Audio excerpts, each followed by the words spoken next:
इस कहानी की शुरुआत आज से हजारों साल पहले होती है, जहां पर हमें एक योद्धा को दिखाया जाता है जिसका नाम वेंग वू है। वेंग वू के सामने दुश्मनों की फौज है, लेकिन उसकी आंखों में किसी भी तरह का कोई भी डर नहीं होता। दरअसल उसके पास 10 ऐसी मैजिकल रिंग्स है जिससे उसके अंदर असीम शक्ति आ गई है, जो शक्तियां किसी देवता की शक्ति से कम नहीं है। साथ ही जिसके पास ये 10 मैजिकल रिंग्स होती हैं, वो हमेशा के लिए अमर भी होता है।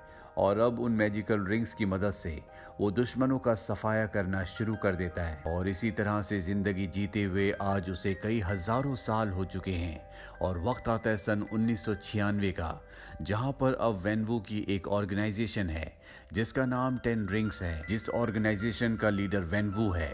और ये ऑर्गेनाइजेशन पूरे वर्ल्ड में फेमस है। अब इन्हें एक विलेज के बारे में पता चलता है। लोगों का कहना है कि वहां पर मिथिकल बीस्ट रहते हैं। वेन वो अपनी टीम के साथ उस गांव की तरफ निकल पड़ता है, लेकिन रास्ते में इनकी गाड़ी का एक्सीडेंट हो जाता है जिसमें सब तो मारे जाते हैं, लेकिन वेन वो बच जाता है। दरअसल अब वो एक ऐसे जंगल में पहुंच चुका है जो एक मैजिकल जंगल है, और तभी वो देखता है कि उसके सामने एक लड़की है जो इस मैजिकल जंगल की गार्डियन है। वेनवू के बीच में और उस गार्डियन के बीच में घमासान फाइट होती है। वो भी बहुत अच्छी फाइटर है। जहां एक तरफ वेनवू के पास 10 मैजिकल रिंग्स की पावर है, तो उसके पास इस जंगल की पावर है, और वो वेनवू को पूरी टक्कर देती है। वेनवू ने अपनी पूरी जिंदगी में इतनी अच्छी फाइटर कभी नहीं देखी, और वो उसे पसंद करने लगता है। जिसके बाद ये दोनों शादी कर लेते हैं, और बहुत जल्दी इनका एक बेटा भी होता है जिसका नाम ये शेंगची रखते हैं। लेकिन यहाँ के जो लोग होते हैं वो वेनवू को यहाँ पर नहीं रहने देना चाहते, इसीलिए अब ये दोनों अलग हो जाते हैं।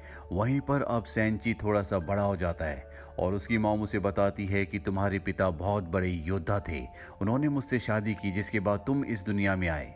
वो उसे एक ड्रैगन के बारे में भी बताती है, और साथ ही उसे एक खास लॉकेट देती है जिसमें हरे रंग का पत्थर लगा होता है। ये एक तरह की मणि है। वो अपने बेटे से कहती है कि जब भी तुम अंधेरे में फंस जाओगे तो ये लॉकेट तुम्हें रास्ता दिखाएगा। कुछ और साल बीत जाते हैं और वक्त आता है सन 2021 का, और अब सेंगची को दिखाया जाता है जो शहर में रहता है। उसने अपना नाम भी बदल लिया है। उसकी पास्ट की जिंदगी के बारे में कोई कुछ नहीं जानता, और अब वो एक वैले पार्किंग का काम करता है, जहां पर उसकी एक दोस्त भी होती है जिसका नाम केटी है। शेंगची और केटी जब ट्रेन से अपने काम पर जा रहे होते हैं, तभी कुछ लोग आते हैं और वो शेंगची से कहते हैं कि तुम्हारे गले में जो लॉकेट है वो हमारे हवाले कर दो। ये वही लॉकेट होता है जो बचपन में शेंगची की मॉम ने उसे दिया था। शेंगची मना कर देता है, और जब वो लोग उसके ऊपर हमला करते हैं तो शेंगची अपनी पावर्स का इस्तेमाल करके उन सबको बहुत बुरी तरह से मारता है।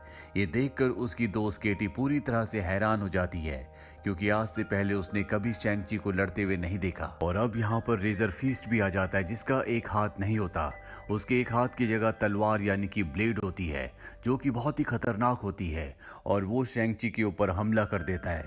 इन दोनों के बीच में घमासान फाइट होती है, और बाद में सब के सब यहाँ से चले जाते हैं। और तभी शेंगची देखता है कि उसके गले में उसका लॉकेट नहीं है, यानी कि रेजर फीस्ट उसका लॉकेट लेकर यहाँ से चला गया। शेंगची को पता होता है कि उसके पास ऐसे 2 लॉकेट थे। एक लॉकेट उसकी मॉम ने उसे दिया था, और एक उसकी छोटी बहन को, और वो जानता है कि उसकी छोटी बहन की जान अब खतरे में है, इसीलिए किसी भी कीमत पर वो अपनी बहन तक पहुंचना चाहता है। केटी शेंची के इस रूप को देखकर पूरी तरह से हैरान होती है। वो उससे पूछती है कि ये लोग कौन थे। वो बताता है कि इन सब को मेरे पिता ने यहाँ भेजा था, क्योंकि उन्हें वो लॉकेट चाहिए था। उन्होंने एक लॉकेट हासिल कर लिया है, और अब वो मेरी बहन तक पहुंचने की कोशिश करेंगे। इससे पहले कि वो उस तक पहुंचे, मुझे अपनी बहन तक पहुंचना होगा। इसके बाद ये दोनों के दोनों मकाऊ के लिए निकल पड़ते हैं, क्योंकि उसकी बहन मकाऊ रहती है। रास्ते में शेंची उसे बताता है कि जब मैं छोटा था तो मेरी मॉम की मृत्यु हो गई थी, जिसके बाद मेरे पिता ने मुझे हार्ड ट्रेनिंग देना शुरू कर दिया। जब मैं 14 साल का हुआ तो मैं एक बहुत बड़ा फाइटर बन गया था। मुझे एक मिशन दिया गया, जिस मिशन को मैं पूरा नहीं कर पाया, और उसके बाद मैं कभी वापस घर नहीं गया। अभी दोनों के दोनों मकाऊ पहुंच जाते हैं। शेंची किसी भी कीमत पर अपनी बहन को ढूंढना चाहता है। ये दोनों एक फाइट क्लब में पहुंच जाते हैं जहां बड़े बड़े योद्धा एक दूसरे से लड़ रहे होते हैं, और अब शेंगची को भी फाइट के लिए मना लिया जाता है। जब वो केज के अंदर जाता है तो वहां पर एक फीमेल वॉरियर आती है। इन दोनों के बीच में बहुत खतरनाक फाइट होती है, और तभी शेंगची को पता चल जाता है कि ये और कोई नहीं बल्कि उसकी छोटी बहन बहन है जिसका नाम शाइलिंग है। वो शाइलिंग को रोकने की कोशिश करता है, लेकिन उसकी बहन उसे बहुत मारती है क्योंकि वो उससे नाराज होती है। और अब जब इनकी फाइट खत्म हो जाती है तो हमें फ्लैशबैक में सीन दिखाया जाता है जब ये छोटे थे। जब शैंग-ची के पिता ने उसे मिशन दिया था तब उसकी छोटी बहन ने उसे कहा था कि तुम मत जाओ, नहीं तो मैं अकेली रह जाऊंगी। पर शैंग-ची ने उससे वादा किया था कि मैं जल्दी वापस आऊंगा, पर वो मिशन को पूरा नहीं कर पाया और कभी वापस नहीं आया। शैंग-ची की बहन उसे फाइट में हरा देती है, जिसके बाद वो उसे बताती है कि ये फाइट क्लब मेरा ही है।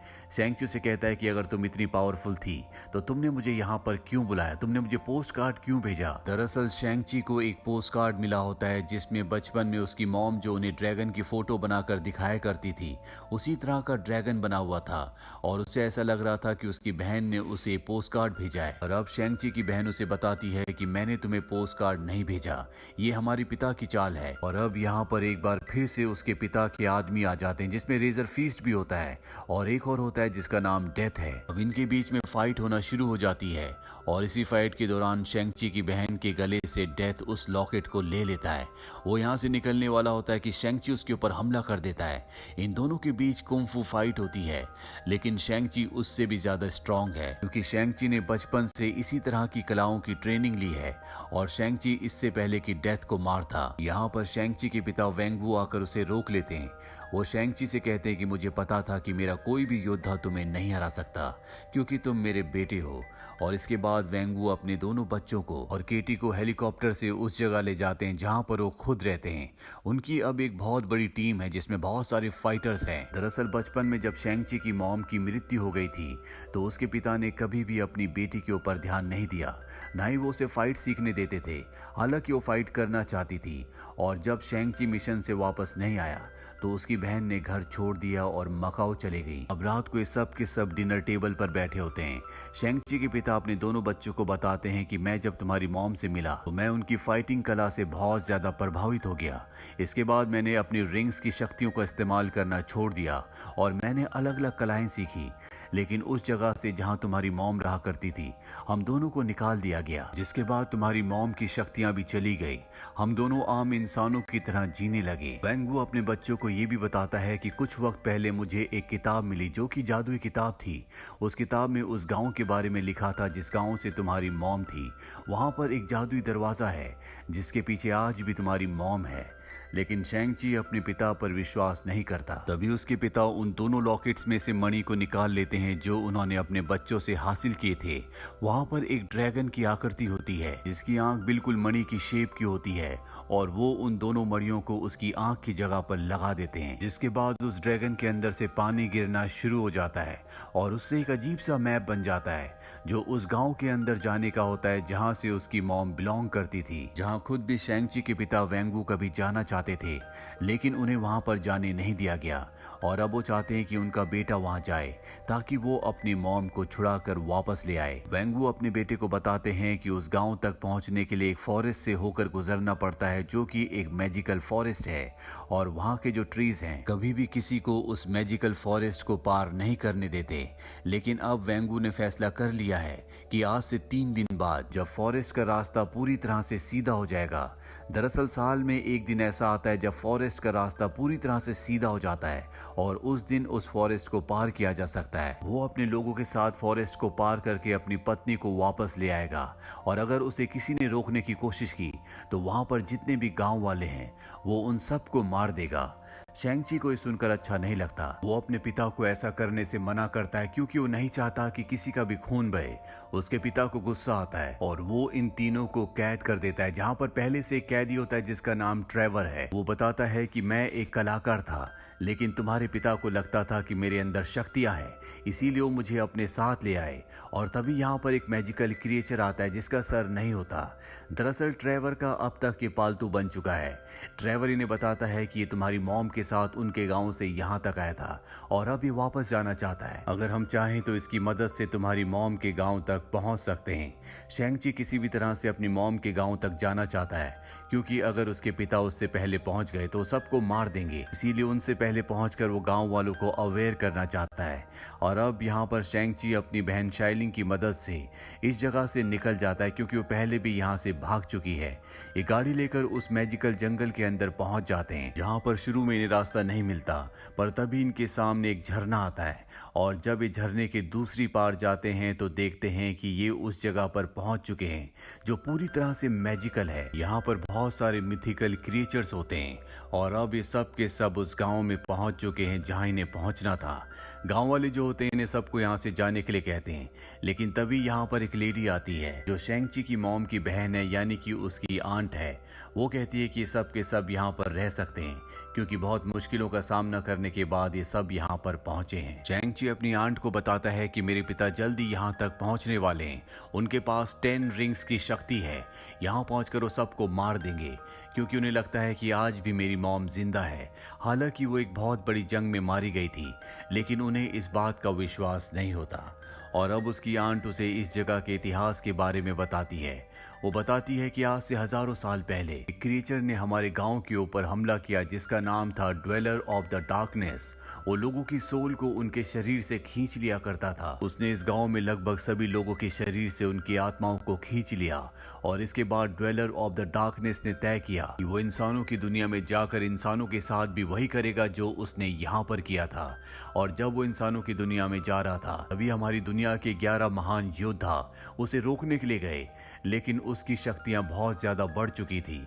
वो उसके सामने टिक नहीं पाए, जिसके बाद हमें हमारे ग्रेट प्रोटेक्टर यानी कि चाइनीज ड्रैगन ने बचाया। उसने उस ड्वेलर ऑफ द डार्कनेस को और उसके सभी सोल ईटर्स को एक वॉल के पीछे कैद कर दिया, और हम सब इस गांव में रहकर उस वॉल की रक्षा करते हैं। तो शेंगची को ये भी बताती है कि हो सकता है कि ड्वेलर ऑफ द डार्कनेस जो कि वॉल के पीछे कैद है, वो तुम्हारे पिता के दिमाग को कंट्रोल करके उनसे काम करवाना चाहता हो, क्योंकि इस दुनिया में तुम्हारे पिता इकलौते ऐसे इंसान हैं जिनके पास 10 रिंग्स की शक्तियां हैं, और वो ही उस वॉल को तोड़ सकते हैं। इसके बाद शेंगची की आंट उसे यहाँ पर फाइट की कला भी सिखाती है। साथ ही ये भी बताती है कि आज से कई साल पहले जब तुम्हारे पिता और तुम्हारी मॉम इसी गांव में रहते थे, तो तुम्हारे पिता ने अपने रिंग्स को उतार दिया था, लेकिन इस गांव के लोगों ने उन्हें यहाँ से जाने के लिए कहा, क्योंकि वो इस गांव के लिए सुरक्षित नहीं थे। तुम्हारी मॉम ने भी तुम्हारे पिता के साथ इस गांव को छोड़ दिया। वो अब आम इंसान थे। तुम्हारे पिता के बहुत सारे दुश्मन थे, और उन्हीं दुश्मनों में से कुछ दुश्मनों ने तुम्हारी मॉम को मार दिया। और जब तुम्हारे पिता को ये बात पता चली, तो उन्होंने एक बार फिर से रिंग्स को पहन लिया, जिसके बाद उसने कुछ लोगों को मार दिया। लेकिन जिस आदमी ने सच में उसकी पत्नी को यानी कि शेंगची की मॉम को मारा था, उसने उसे नहीं मारा, क्योंकि वो चाहता था कि उसका बेटा उसे मारे। और यही वो मिशन था जो 14 साल की उम्र में शेंगची को दिया गया था, जिसे वो पूरा नहीं कर पाया था, और वो कभी वापस घर नहीं आया। पर रात को वो अपनी दोस्त केटी को बताता है कि उसने मिशन पूरा कर दिया था, उसने उस आदमी को मार दिया था, पर उसकी मॉम ने उसे सिखाया था कि कभी किसी की जान नहीं लेनी, इसीलिए वो कभी वापस लौट कर नहीं आया। अब अगली सुबह दिखाया जाता है, जहां पर शेंगची के पिता अपने लोगों के साथ यहां पर आ जाते हैं। गांव वाले भी उनसे लड़ने के लिए तैयार है, और यहां पर एक घमासान फाइट शुरू हो जाती है। शेंगची अपने पिता का सामना करता है, इन दोनों के बीच में फाइट होती है, और तभी शेंगची के पिता अपनी 10 रिंग्स की पावर का इस्तेमाल करके उस पर हमला करते हैं, जिससे वो दूर पानी के अंदर जा गिरता है। और अब शेंगची के पिता उस वॉल तक पहुंच जाते हैं, जिसके पीछे उन्हें लगता है कि उनकी पत्नी है, लेकिन उसके पीछे ड्वेलर इन द डार्कनेस और उसके सोल ईटर्स हैं। वो उसके ऊपर हमला करते हैं, जिससे उस वॉल में एक गैप बन जाता है, और ड्वेलर इन द डार्कनेस के सोल ईटर वहां से बाहर आ जाते हैं। वो गांव वालों के ऊपर हमला कर देते हैं। वहीं पानी के अंदर दिखाया जाता है जहां पर शेंगची है, और तभी वहां पर ड्रैगन आता है। ये वही ड्रैगन है जिसने आज से कई साल पहले ड्वेलर इन द डार्कनेस को और सोल ईटर्स को वॉल के पीछे कैद किया था। ड्रैगन शेंगची को ऊपर ले आता है, जिसके बाद ये दोनों के दोनों मिलकर सोल ईटर्स के ऊपर हमला कर देते हैं। वहीं शेंगची की बहन अपने पिता के आदमियों से कहती है कि हमें आपस में नहीं लड़ना चाहिए, बल्कि हम सबको मिलकर इन सोल ईटर से लड़ना चाहिए।